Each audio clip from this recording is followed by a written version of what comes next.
This is the ultimate conspiracy theory, according to Joe Rogan. If you're a conspiracy theorist, Yeah. this is the real conspiracy.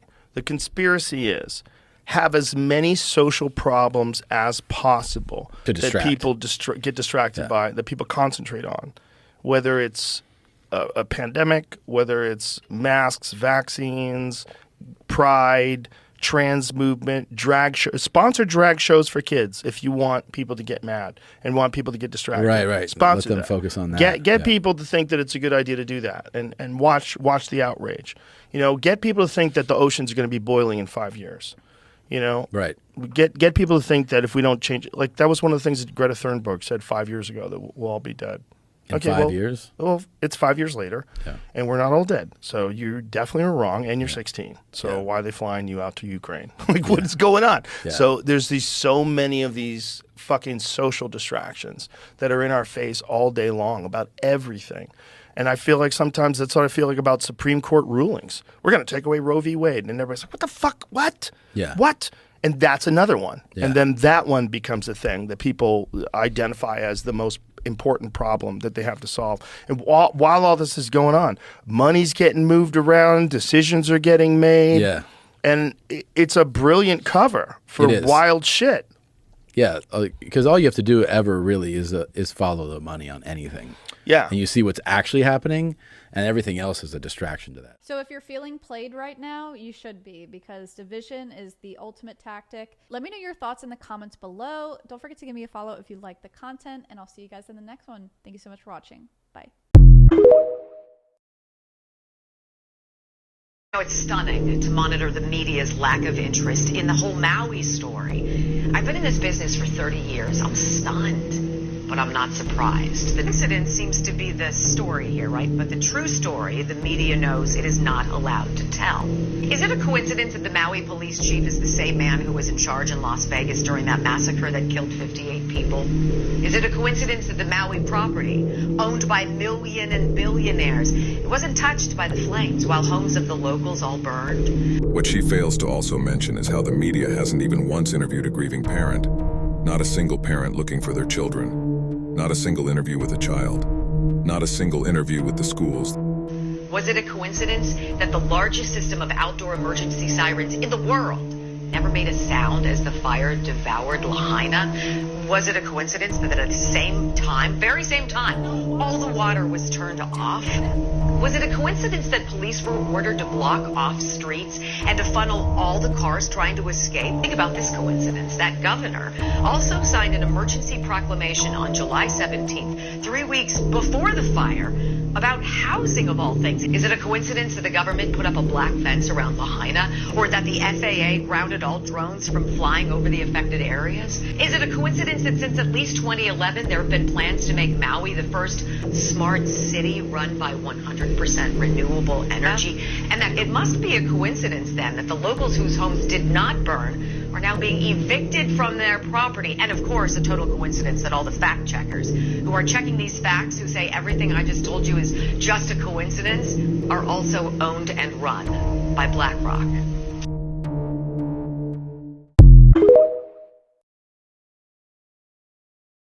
Y'all, I am freaking out right now. There's a lot of unexplained things going on in the ocean right now. Hold on real quick. I do not trust them. Just watch this real quick for me. You get to Mars by going through the ocean.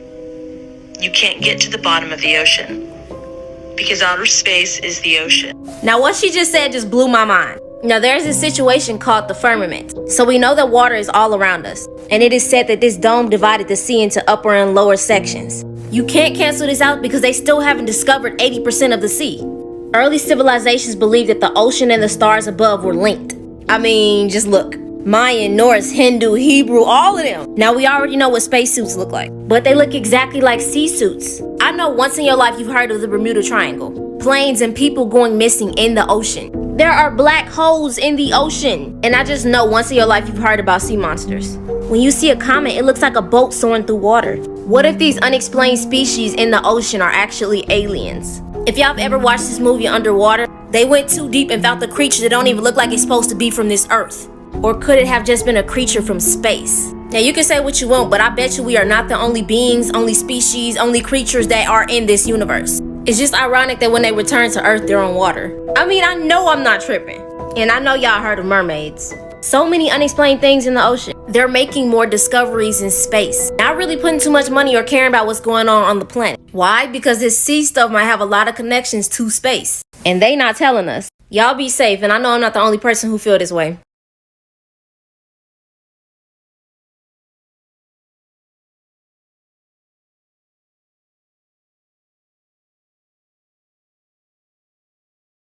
One of the most evil, vicious Navy bases in the history of the planet. They do stuff that would make like Santa Claus.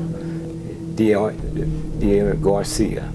So wait. Sorry. Diego Garcia. That's where that first Malaysian plane is. That's where it landed. It had 4 scientists on it. Huh? 20 scientists, but 4 had filed for patents. It was Malaysia, but they worked out of Austin, Texas, for Texas Instruments. Right. And the ones behind that plane was Texas Instruments, the government, and Boeing, who made the plane.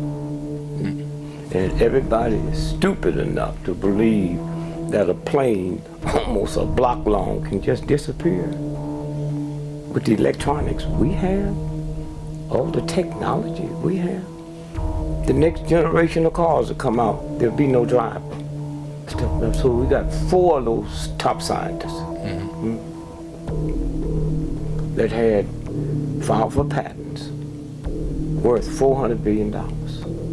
Okay? So if 1, 2, 3 of us and your brother, 4, we filed for patents.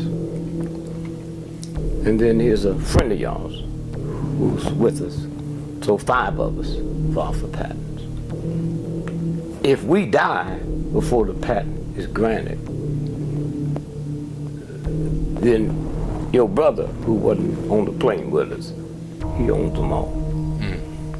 So those 4 scientists, and the 5th person was the Carlyle Group. They own them all now. The patent was granted 3 days after the plane was missing. Wow. Okay? And so what I'm saying is this is the game, and if you can't follow that thread, then you don't. It's crazy. What were the patents for? Huh? What were the patents for? Well, the patents was, you heard people talk about they're gonna one day inject you and can control you. Well, these guys come up with something, they don't have to inject you. They're just put in this room and you come in and you smell it. Okay. And that's why they killed them. They might have not killed them. They might just let them sit there and die. I never get my...